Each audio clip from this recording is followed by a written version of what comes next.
Quero aqui externar o meu condolências, sentimentos à família do Paulo pelo ocorrido, que sempre é muito trágico, muito doloroso para os familiares e para aqueles que têm afinidades, amizades, tudo mais com ele ou com a família. Quando se encerrou a Segunda Guerra Mundial, a Europa, os governos procuraram sanar um problema social para, com isso, evitar que o comunismo, o socialismo, através da expansão da Rússia, da União Soviética, viesse a engolir a Europa devastada pela guerra. Essas nações da Europa, lideradas pela Inglaterra, Alemanha, França, começaram a desenvolver uma política chamada Estado do Bem-Estar Social. O que é isso? O Estado, o governo, o Estado, começou a desenvolver políticas que favorecessem, que ajudassem, que fortalecessem a sociedade através de ações sociais. Com isso, buscou-se, então, achar um equilíbrio entre as relações de quem é dono do capital de produção e do trabalhador, porque foi o ponto de desequilíbrio que gerou a Segunda Guerra Mundial no ponto de vista econômico. Com isso, era uma forma de dar uma resposta do Estado às necessidades mais básicas do cidadão europeu, para que ele não olhasse para a União Soviética, o modelo, e entendesse que aquele modelo era melhor do que o capitalista. E esse modelo vigorou até a década de 70, 80, mas começou a apresentar fortes evidências de falência. Porque toda a ação patrocinada pelo Estado tem um custo. Toda ação social, ela tem um custo.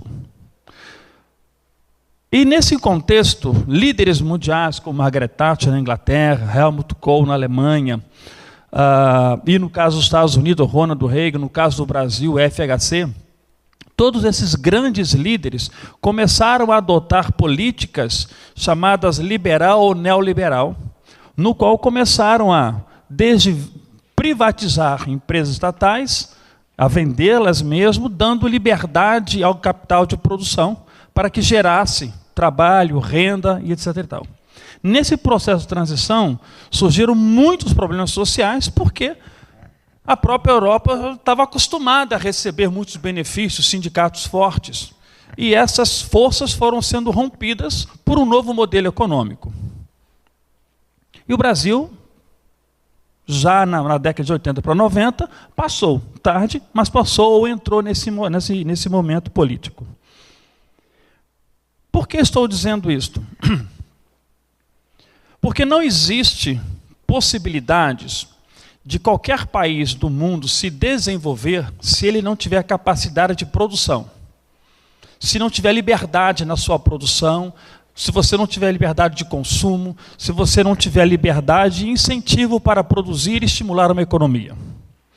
Mas também, nenhuma nação no mundo é capaz de prosperar no ponto de vista social se ela não garantir os direitos mínimos e básicos de todos de forma democrática. Por exemplo, educação. A educação precisa ser garantida democraticamente a todos. É evidente que nem todos vão aproveitar esse privilégio. Muitos levarão a sério a educação, por exemplo, e muitos outros não levarão a sério. Mas o que não pode acontecer, e o Estado não pode deixar que aconteça, é que boa parte da população não tenha acesso, por exemplo, a uma boa formação cultural, assistência médica, etc., etc. e tal. Mas todas essas ações sociais, educação, saúde, políticas de emprego, segurança, elas exigem que o Estado pague essa despesa. Professores recebem salários, as escolas precisam de dinheiro para a manutenção, os médicos e enfermeiros precisam do salário, o Estado precisa pagar. Ou seja, as ações do Estado para garantir o mínimo de qualidade à sociedade precisam existir, por isso cobra-se os impostos, por isso se tributa a cada um de nós. Mesmo que a gente não goste, eu não gosto do imposto de renda, até porque está muito violento, mas ele está aí, tem que ser pago, porque, teoricamente, é para garantir o funcionamento da sociedade em seus direitos mais básicos. Portanto, se o Estado brasileiro, ou qualquer que seja, precisa garantir a liberdade de produção e desenvolvimento econômico, na mesma medida ele precisa garantir que essas riquezas produzidas cheguem a qualquer um dos cidadãos como forma mínima de garantir a possibilidade de crescimento do indivíduo. Educação, saúde, segurança, entre outros temas. Nessa dinâmica, e no contexto histórico brasileiro e atualidade, nós estamos recheados de denúncias de corrupção do ponto de vista ou da ala política do país, desde escândalos milionários a malas achadas em apartamentos e por aí afora. Estamos falando de milhões e bilhões, e é inegável que a classe política brasileira está desmoralizada, não são todos, graças a Deus, mas, infelizmente, os que estão desmoralizando a política brasileira o fazem com tanta força que praticamente você não enxerga ninguém no horizonte que lhe transmita confiança. Mas também é importante, e aqui eu chego aonde eu quero falar, que a sociedade brasileira, através de empresários, precisam também assumir as suas responsabilidades de integridade. A nossa cidade foi assaltada nos últimos momentos pela notícia terrível de empresários nossos, conhecidos até, sendo presos, detidos por escândalos, por notícias assustadoras. Não vou entrar no mérito, até porque quem é inocente e o culpado, cabe à justiça assim provar e punir a quem de direito. Mas não podemos fingir que essa realidade negativa não é uma coisa apenas restrita ao mundo político. Porque lembre-se, os políticos que hoje roubam foram financiados por empresários, por fazendeiros, por pessoas que infelizmente envergonharam e estavam escondidos.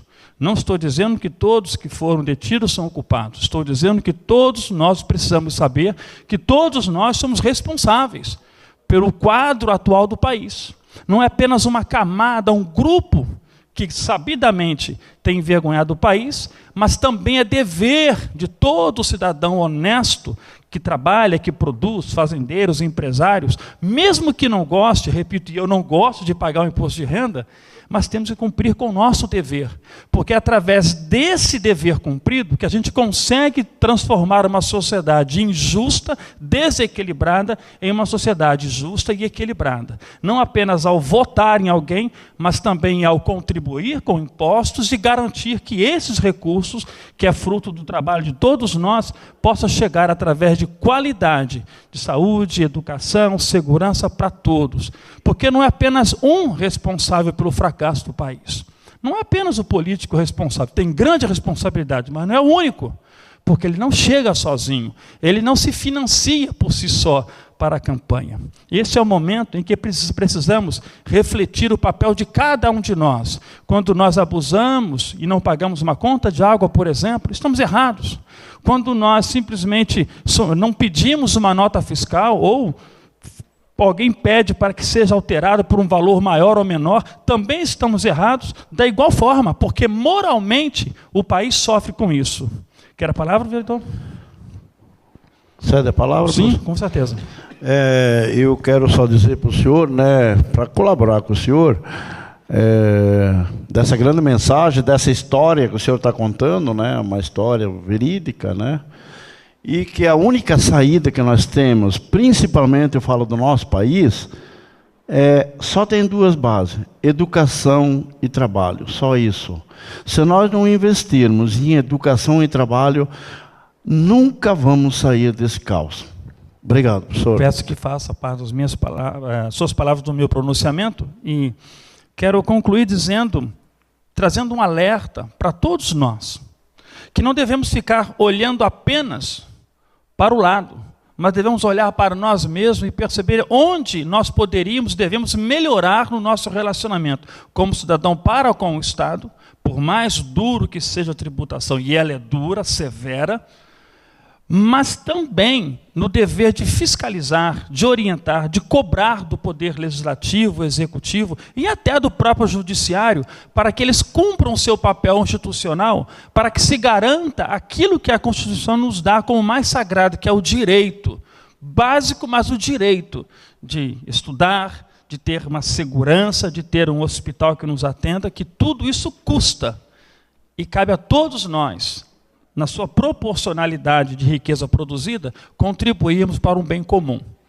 Com isso, encerro minhas palavras, agradecendo esse momento e orando para que Deus abençoe nosso país, que vive um momento muito difícil, mas o país não se conserta por um puro e simples milagre. Se conserta pela mudança de pensamento e de comportamento de todos nós. Não podemos apenas exigir que um grupo mude de comportamento, mas todos nós temos que mudar. Boa noite a todos.